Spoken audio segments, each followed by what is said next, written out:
Are you struggling with trying to figure out what to teach to your transitional readers during guided reading?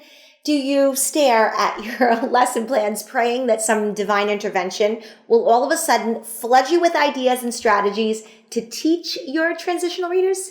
If so, this is the video for you.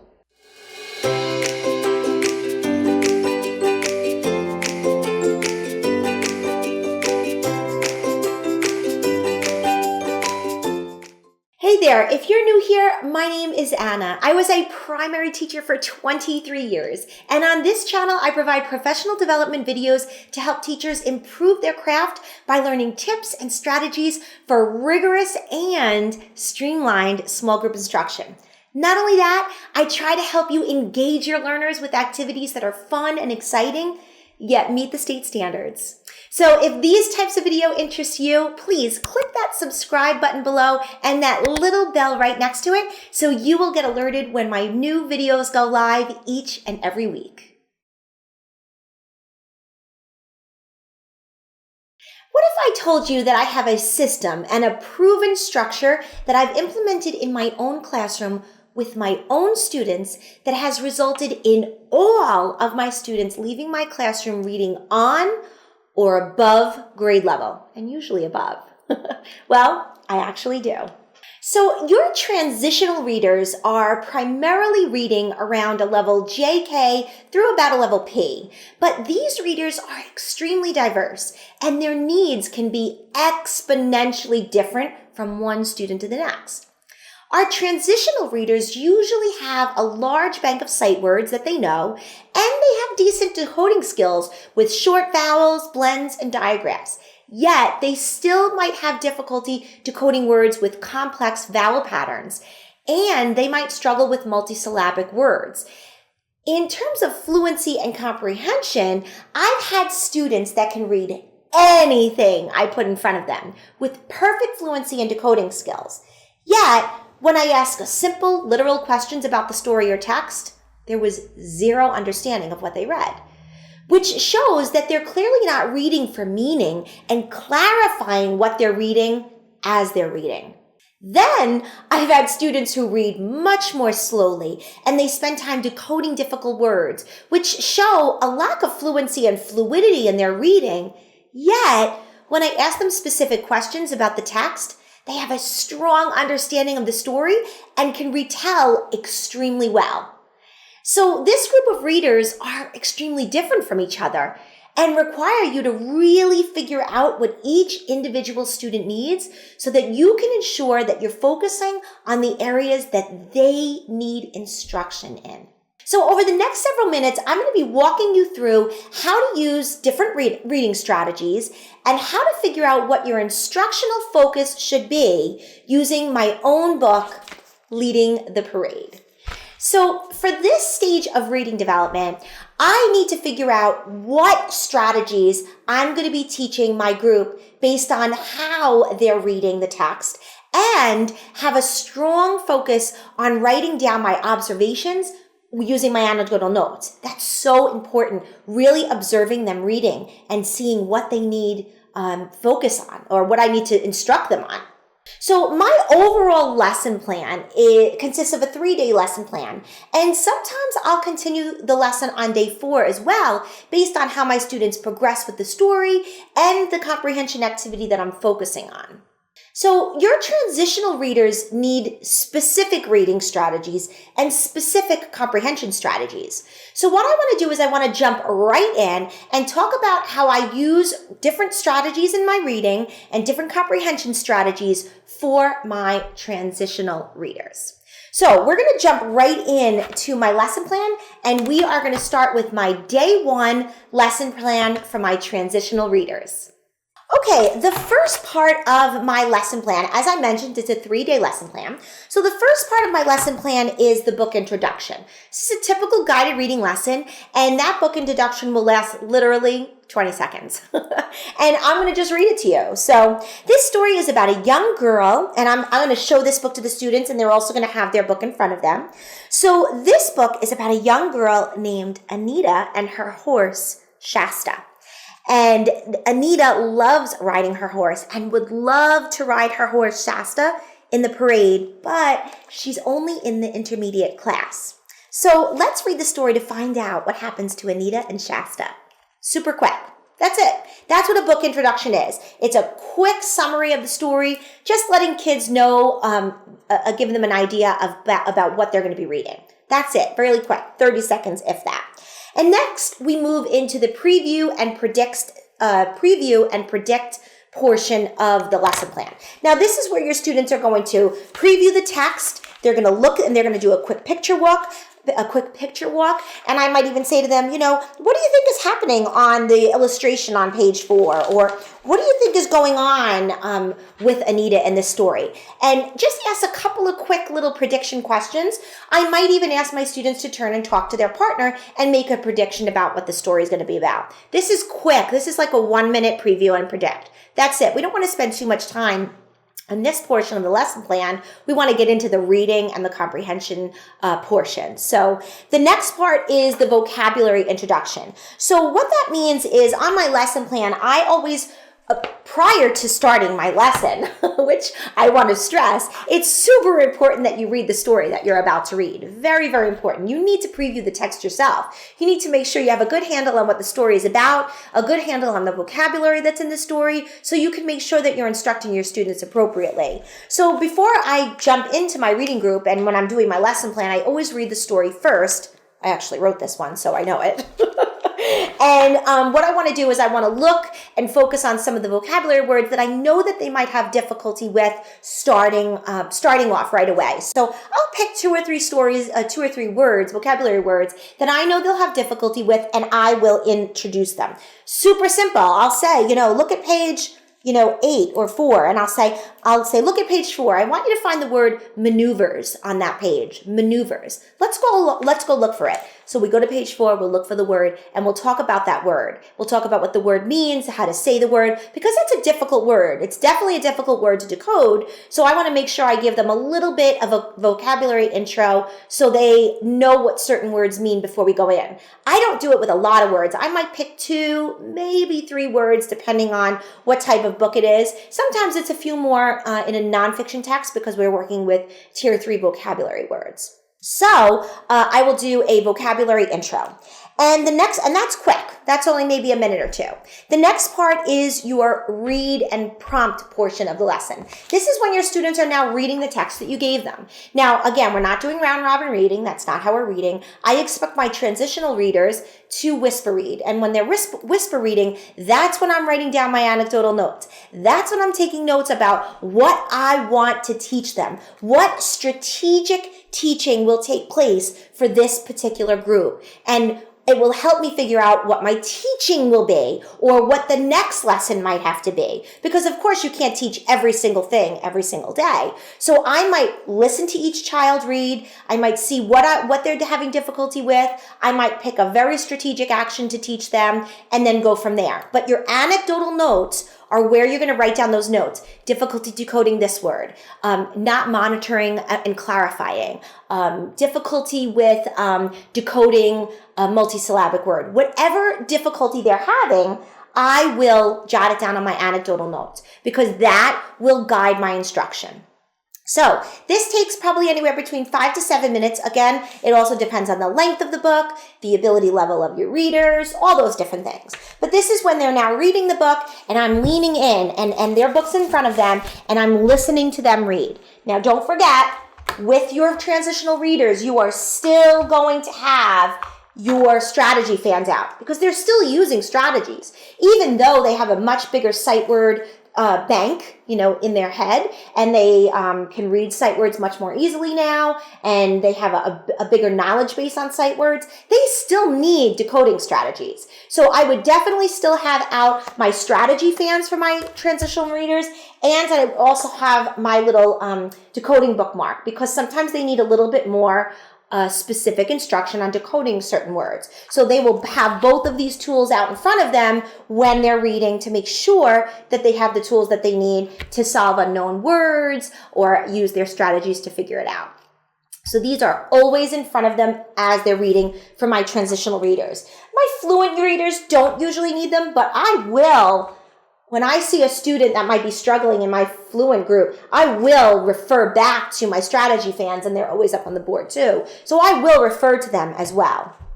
So they're reading, I'm listening, and now I'm jotting down all of my anecdotal notes to see what my strategic teaching is going to be about today, because it's based on what they need. So that's important. And we'll go over what those strategic teachings will be a little bit later on. So now we're done. The students have finished reading. We give them about 5 to 7 minutes. Again, it depends on the level of the students. And now we're going to go into some discussion prompts. Now this is the part of the lesson plan where we're dealing with comprehension. I want to see, did they understand it? Or I want to focus on a specific comprehension skill or strategy. So this is where that happens. Now, I usually have 2 or 3 options on my lesson plan. This particular book, I chose summarizing, I chose making connections, and I chose synthesize. So maybe for today, I would do, let's say I want to do a synthesizing question. So it's a little bit of a higher level skill, higher level thinking skill. And the particular question I asked for this particular book was, what have you learned from this book or the illustrations? So this book is about Anita and her horse. It's a fictional story, so it's not necessarily teaching anything. However, it does teach some interesting facts about riding horses, what horses need, certain vocabulary words that are that have to do with horses. So this might be an area, a time where I ask them something that they learned either from the illustrations or the text that they read. And I would actually let each child share something that they learned from the text that they didn't know before. If they tell me that they learned it based on a picture, I would ask them to show me that picture. If they're talking about a specific page in the book, I'm going to have each child turn to that page of the book and have them share what they know. So that's the synthesizing part, or the synthesizing question I would ask to run our discussion for that particular time. Again, I pick and choose what I want to work on when we're having our discussion prompts. Many times I'll do a turn and talk. Sometimes I'll have each child share. Sometimes I'll have only 2 children share. Sometimes, depending on my timing, I might even have them write down their answer.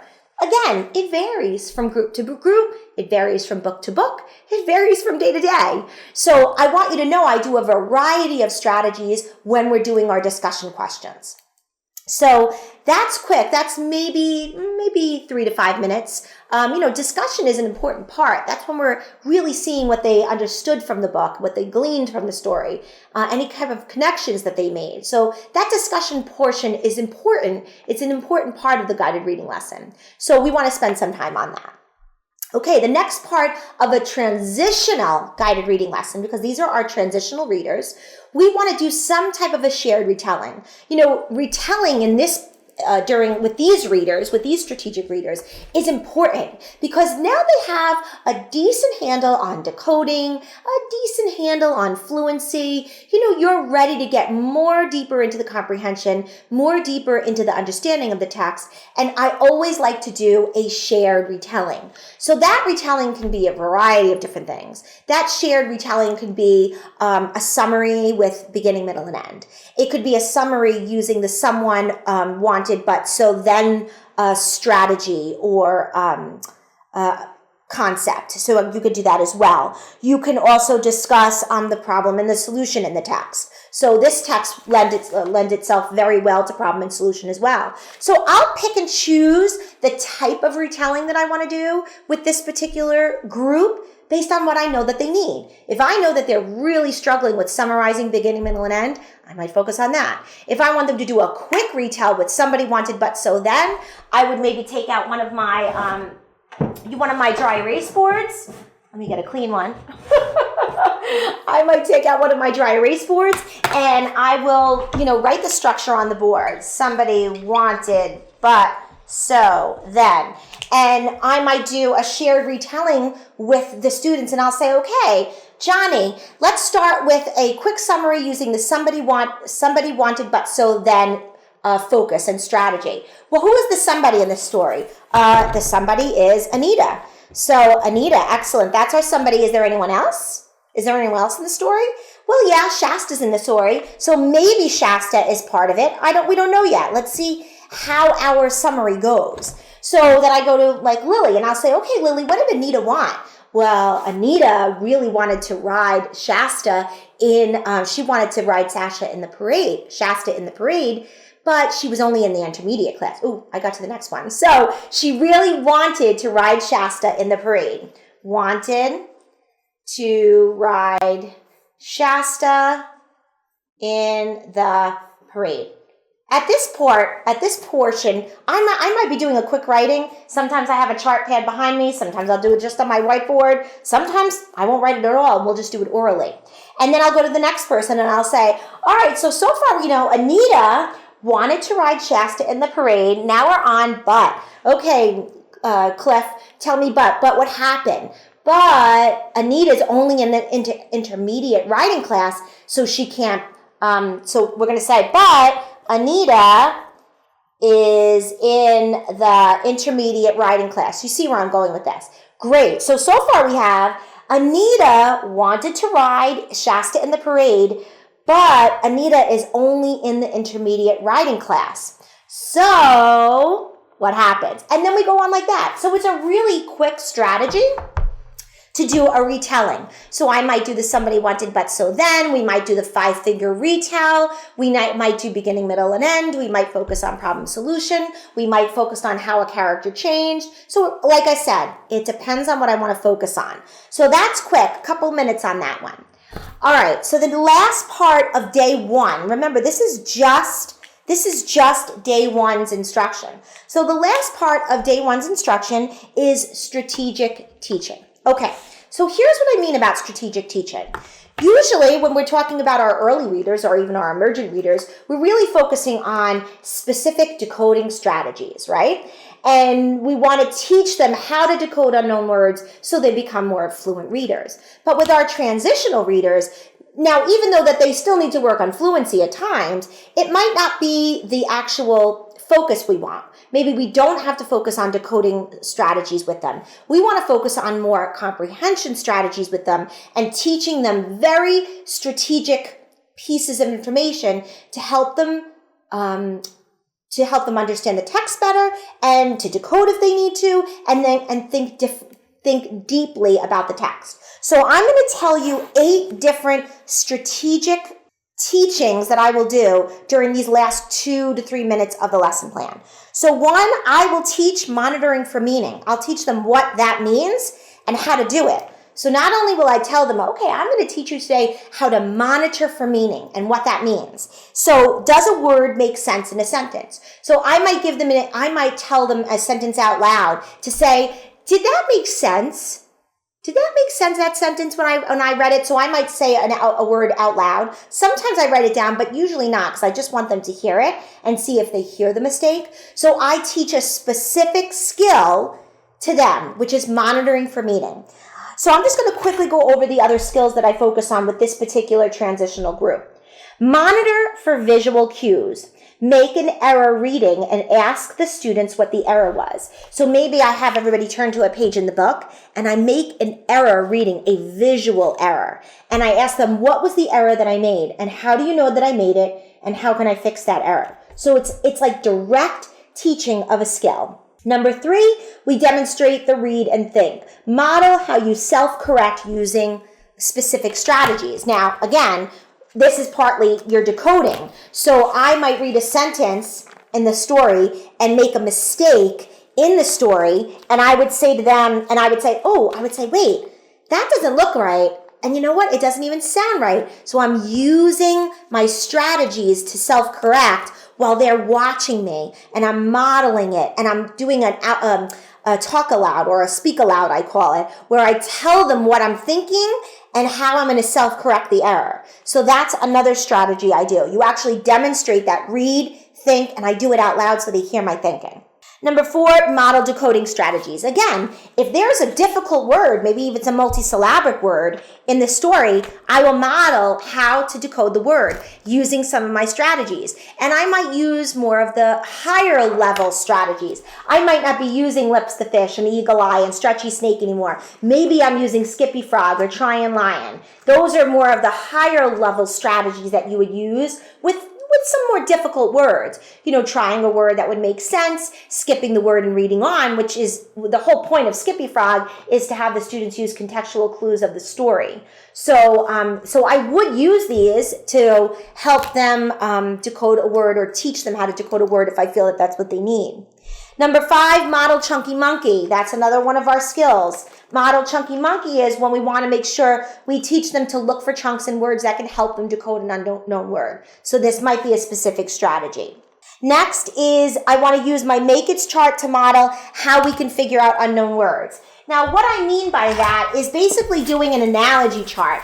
Let's say there was a word in the story that had the ow sound with the OW, right? So let's say this is the word, this is the sound that, there was a word in the story that had this sound. And I'm like, let's talk about other words that have the ow sound, maybe do an analogy chart. Oh, we have cow, we have, let's see, maybe someone says, oh, low.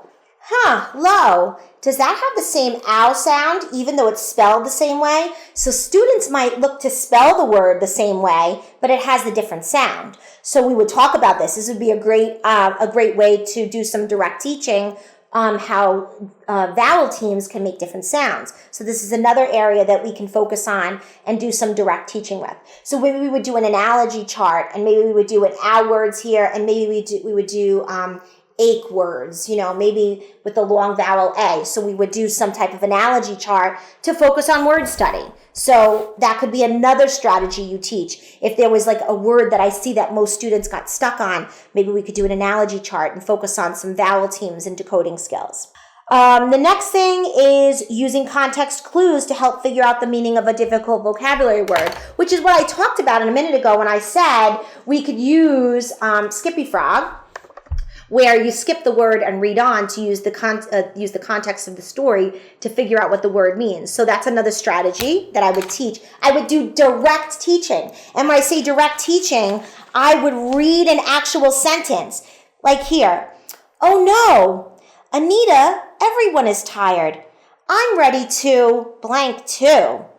Also, if it seemed like hard work, that's a good thing. So there's the word collapse in my story. Not an easy word. Maybe that word they were stuck on. So I would look at that word and I'll say, okay, we skip the word, we read on. What other strategies can we use to figure out? We can get our lips ready. We could look at the picture. The picture doesn't really help us with that word at all. So we know for a fact that our eagle eye strategy is not going to work on that one. That picture doesn't show us that word. We could look at it. We could see if it does, but sometimes it doesn't. So we have to use other strategies. We can get our lips ready. We could look for known parts. We know there's an SE at the end. That would make the S sound because we know that E won't make a sound. So we know it has an S sound at the end.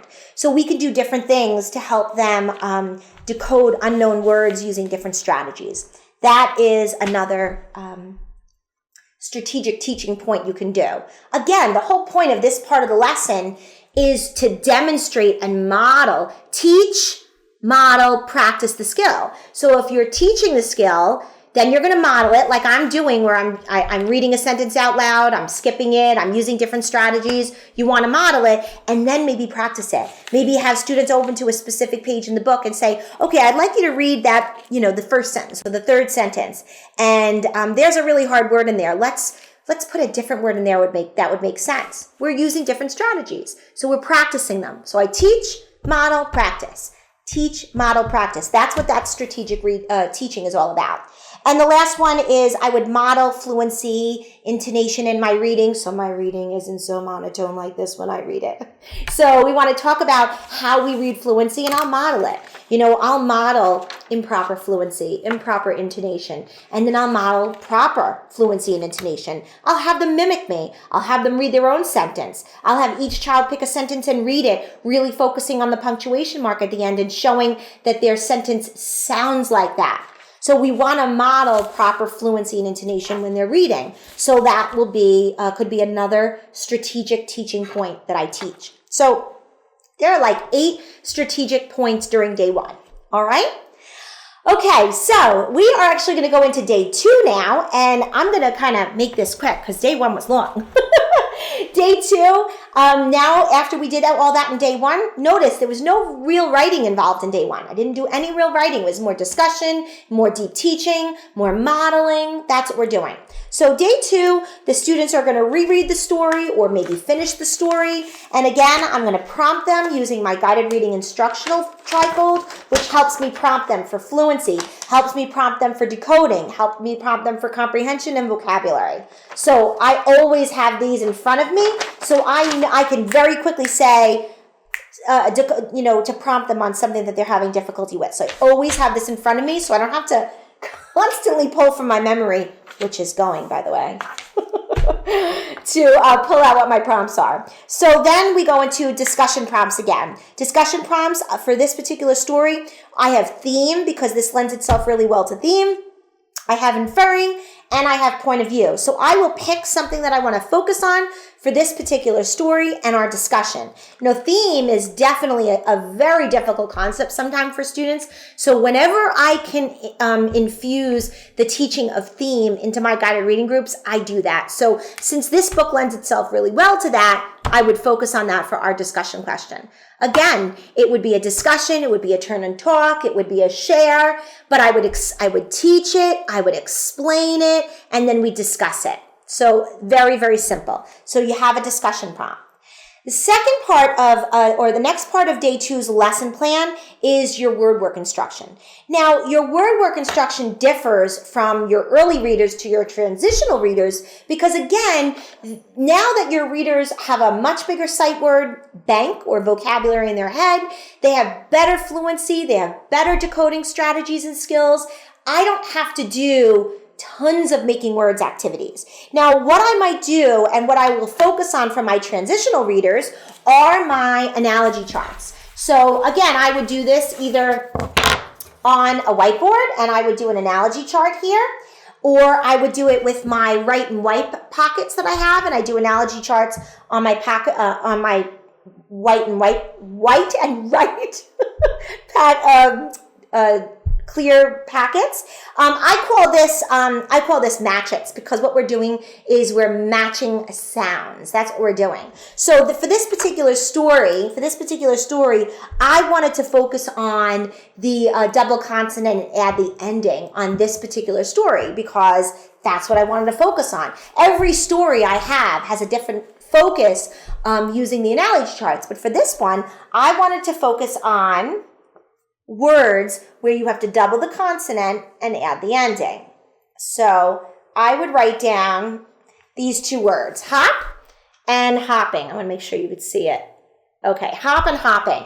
And I would ask the students, what's different? What's different about these two words? Tell me everything you know that's different about these two words. They might talk about 2 syllables.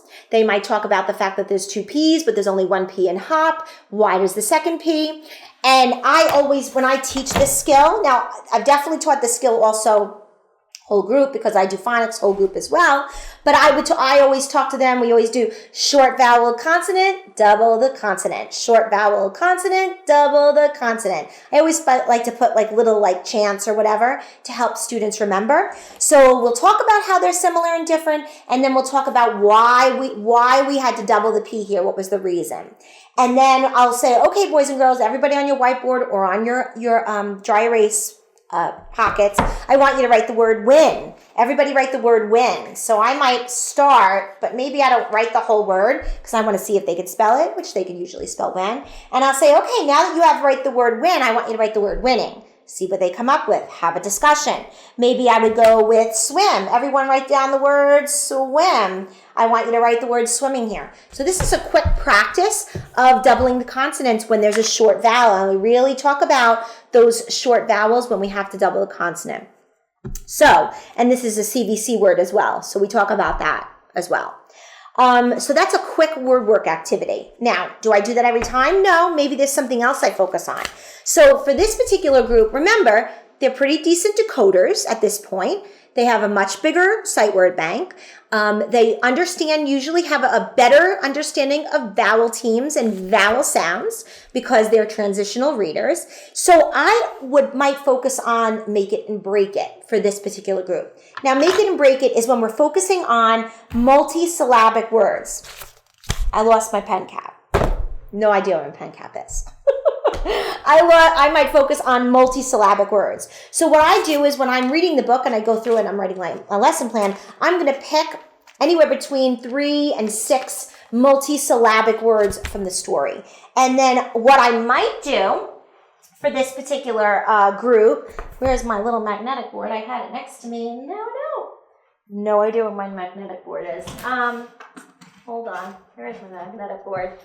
One moment.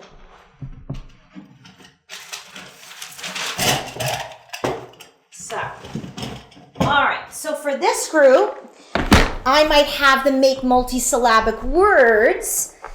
I might have them make multisyllabic words using magnetic letters. So one of the first words I had written down is participate. Now remember, we're focusing on multisyllabic words. So there's a couple of different ways that we will do that. So I'm just going to read what I have here because I want you to understand how we do it. So I choose 1 to 3 multisyllabic words and from the book that we're reading. So I took these directly from the book. And I want students to build these words one at a time using letter tiles or magnetic letters, whatever you have. And what we're going to do is we're going to say the word out loud to the students. And we want the students to clap out or tap out the syllables in the sentence, in the word. So the first word I'm going to work on is participate. And I want everyone to clap it out. And we've done syllables before, so this is nothing new to them. So we'll do participate. Participate. I tap it. Participate. So we'll do that. I sometimes even do finger taps. Participate. Participate. The reason why I teach them finger touches as well is because if they're doing a state test and they can't make noise and clap, they're going to need another strategy. So I always like to teach the silent taps as well. So participate. So now we clapped it out, we tapped it out, we tapped our silent fingers. Now I'm going to ask them to make the word participate on their whiteboard. So I'm going to have them take out the letters, or I sometimes use Scrabble letters, and I'm going to have them make it and separate them out. And then we'll practice it with other words. The next word I have is instructor. Instructor. Instructor. Instructor. Instructor. And we make it. So this is helping them to be able to be better decoders from multisyllabic words by chunking up those words into syllable parts. And then as I get deeper into them understanding multisyllabic words, I'm going to talk about different types of syllables with them, and I'm going to teach them different types of syllables. So that's another lesson I go into as well, and I talk about that, not only whole group, but I do it small group as well, because this group can handle that now. They're transitional readers, and they'll see multisyllabic words. I mean, this is a transitional book, and we've got instructor, impressive, strawberry, probably. We have lots of multisyllabic words in this story, so I want to make sure I'm giving them the tools that they're going to need to be able to understand how to decode multisyllabic words by giving them the strategies to figure them out. And my friends, that's day 2, real quick. So we're doing, again, we're going to do another read. We're going to do some discussion. Again, I might have them write their answers in their guided reading writing booklet if I have time to do that. If not, it's just an oral discussion. Again, we want to go deep into the meaning, and then we're going to focus on our word study instruction. And my word study instruction for my transitional readers focuses on multisyllabic words and focuses on analogy charts using my matchets. Now, don't get me wrong. Does that mean I never do making words? No, I will do that sometimes. If they're having difficulty with a specific type of vowel team or a specific phonics sound, I will do a making words activity, or I will do a different type of activity with them to practice that skill to help them decode those words. That's day 2, my friends. So day 3, really, really simple. Day 3 is guided writing. That's what day 3 is. Your day 3 is focusing on a comprehension skill that you want them to practice, and you want them to write their answers to it. So for this particular story, for leading the parade, I wanted them to focus on a somebody wanted but so then retell. Now I did that here with the group, but if I'm going to do that as the guided writing, I probably wouldn't have chosen somebody wanted but so then for that that retelling. I might have focused on problem solution for the retelling, or I might have focused on beginning, middle, and end for the retell. Because if I did somebody wanted but so then as the shared retelling, I'm not going to have them spend time writing it because we've already done it. So maybe I would do beginning, middle, and end. But then what I would do is I would do the shared writing. So the guided writing, not shared writing. So for this one, on leading the parade, the students would be writing down underneath their flaps, somebody wanted but so then. Sometimes I'll have these cut out in advance. Sometimes I won't. I always have my scissors at arm's reach for the kids if I need them to cut something out. So I always have those tools available at my guided reading table. And this is guided readings. This is guided writing. When they're writing, I'm prompting. I'm prompting for punctuation. I'm prompting for word choice. I'm prompting for capitalization. I'm prompting for grammar. I'm prompting for something I call juicy sentences. It's something I teach every day in my class, where we want their sentences to be juicy, well thought out, well planned, and use some juicy vocabulary words. That's what we talk about. So that would be the guided writing for this particular story that I focus on. Now, again, you have to decide what your focus is going to be for your guided writing instruction. It could be whatever you want. But again, what you want to get from your guided writing activity is a deeper understanding of the story, a better understanding of the story, and the ability to retell the story more efficiently. That's your overall goal. And of course, you want them practicing writing. That's another part of the guided writing. So we want them to practice writing as well. So that's it in a nutshell, friends. This is day 1, 2, and 3, instructing your transitional guided readers. So we talked about early readers in my other video series where I did a 3-part video series, but this one is just on transitional readers. Again, your transitional readers are reading from like a JK up till about a level NO, something around there, maybe even P. And then after that, you're dealing with your fluent readers. So this is a transitional reading lesson. Are you overwhelmed? Don't be, I promise. This takes time and definitely a lot of practice. Much like your students need to practice routines and expectations in your classroom, you need to practice too, so that you can get into the groove. So tell me, what questions do you have so far about guided reading with your transitional readers? I would love for you to write those questions below because I do take time to answer your questions in my YouTube comments. So please ask those questions below. Tell me what you thought about this. Do you do any of these parts or any of these types of structures during your transitional reading, guided reading lessons? I would love to know, and I would love for you to let me know if you're using any of these strategies in your guided reading lessons with your transitional readers. So let me know in the comments below. So that is how I work with my transitional readers when I'm in the classroom. I have created a detailed, editable lesson plan for you to use when you're planning for your transitional guided reading lesson. And that link is in the comments below. So head on down there to download that editable lesson plan that you could use for your lessons. Also, if you want to join a community of teachers just like you, I have a private Facebook community where I share teaching ideas and tips and strategies, and I also share freebies in there as well. There are over 20,000 teachers in my Facebook community. So please click that link in the description to join our Facebook community of teachers. We'd love to have you. And lastly, if you liked this video, please give me a thumbs up to let me know that you liked it. And of course, don't forget to comment and ask your questions below about guided reading. And it could possibly be the next topic of my next video. And please don't forget to click that subscribe button so that you never miss a video that I upload. And again, click that little bell button next to it and you will be alerted when my new videos go live.